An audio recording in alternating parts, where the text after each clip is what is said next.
বিসমিল্লাহির রহমানির রহিম। আসসালামু আলাইকুম ওয়া রাহমাতুল্লাহ।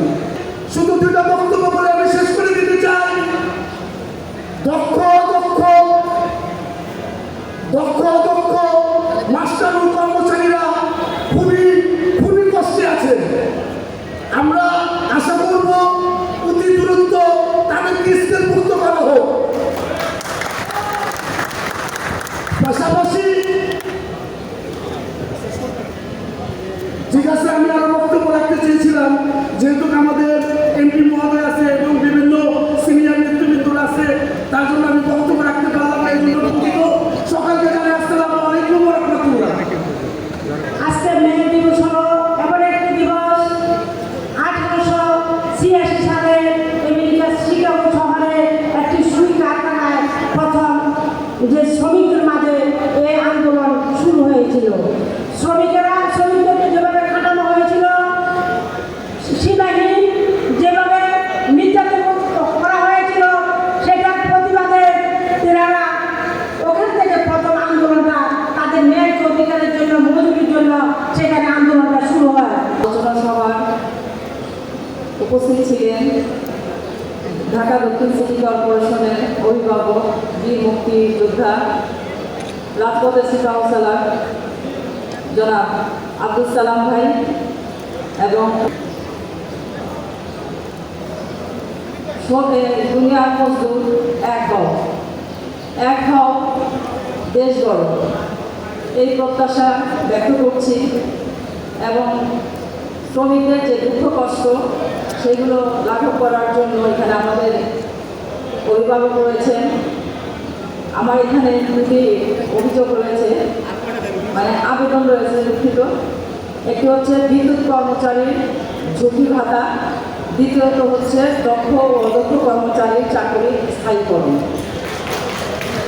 এই দুটি আমি প্রায় দৃষ্টি আকর্ষণ করছি এবং এই সাথে আমি সকলের কাছে আহ্বান জানাচ্ছি, আমার ঢাকা 7 আসনকে ডিজিটাল আসন এবং সুন্দর নগরী গড়ে তোলার লক্ষ্যে হামিদ ভাইয়ের হাত ধরে আমরা এগিয়ে যাব। সকলে সম্মিলিতভাবে কাজ করবো ইনশাল্লাহ। আমাদের চাকরি খেয়ে আমাদেরকে ভাষা বাইরে ফেরত দেওয়া হয়েছে মাত্র 3 মাসের বেতন দিয়ে। এমন একজন ব্যক্তি ছিল যার 3 মাসের বয়স চাকরি রিটায়ার করবে, সে 3 মাস যাওয়ার আগে তাকে 64 2 ধারা তৎকালীন স্বৈরাচারী তাপস্যা ব্যবসা 64 2 ধারা করবে এই কাজটা করেছে। আমি আশা করি আমাদের এই দাবিগুলো অবশ্যই ন্যায্য এবং এই দাবির সাথে আপনারা একমত হবেন এবং আমাদেরকে দয়া করে এখান থেকে উদ্ধার করবেন, নাহলে কর্মচারীরা যে কাজ করে, যে সেবা প্রদান করে, সেখান থেকে বেরিয়ে আসতে পারবেন।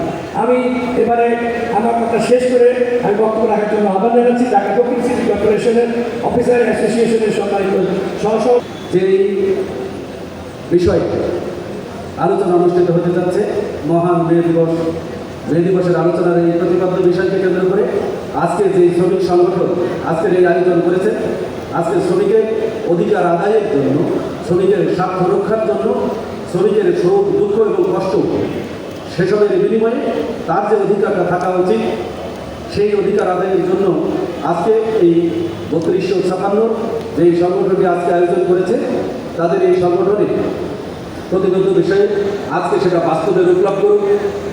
দীর্ঘদিন যাবত আমি এখানে সুন্দর অনুষ্ঠান করেছেন, আপনাদেরকে ধন্যবাদ।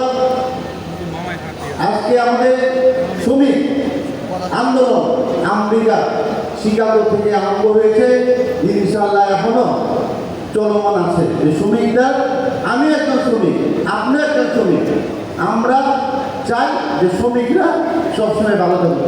শ্রমিকদেরই কাজ কাম করতে হয়, বড় লোকরা অনেক কিছু করে থাকে। অনেক সময় শ্রমিক না থাকলে গাড়ি ঘোড়া চলবে না। আমার ড্রাইভার শ্রমিক, ওরা আস্তে আস্তে রাস্তায় আমি গাড়ি চালাই দিতে পারবো না।